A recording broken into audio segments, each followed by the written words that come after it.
So வந்து வீட்டில் 3 வகையான குழம்பு. எப்படி பார்த்தீங்கனாலும் வந்து இந்த அளவுக்கு வந்து ஸ்பெஷலாக யாருனாலையும் சமைக்கவே முடியாது. 2 ஷெஃப்பும் சேர்ந்து சூப்பராக பண்ணியிருக்காங்க. விச் இஸ் இது வந்து பார்த்தீங்கன்னா நேற்று மதியத்துக்கான குழம்பு. எப்படி சிரிக்குது பாரு இந்த ஆண்டி. இப்போ வச்சு பாரு 3 பேர் 2 பேர் சேர்ந்து புதுசு புதுசாக வச்ச மாதிரி ரீல் போடுறியாடா சீனா போறியாடான்றியா? ஏய் ஆண்டிக்கு இந்த 3 நாளைக்கு முன்னாடி இந்த குழம்பு ஃப்ரிட்ஜ்ல இருந்து எடுமா. இது வந்து என்னன்னு பாத்தீங்கன்னா எப்படா இந்து இது எப்படாமா?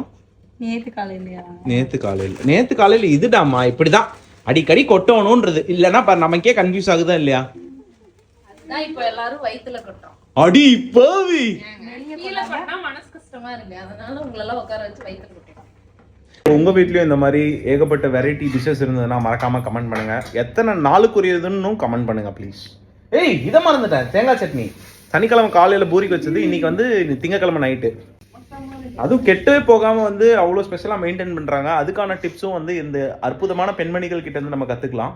உனக்கு உண்மை தெரிஞ்சு போச்சு, உன்னை விடக்கூடாது. இன்னொரு பாயாசத்தை போட்டுற வேண்டியது. எனக்கும் பாயாசமா? எஸ்.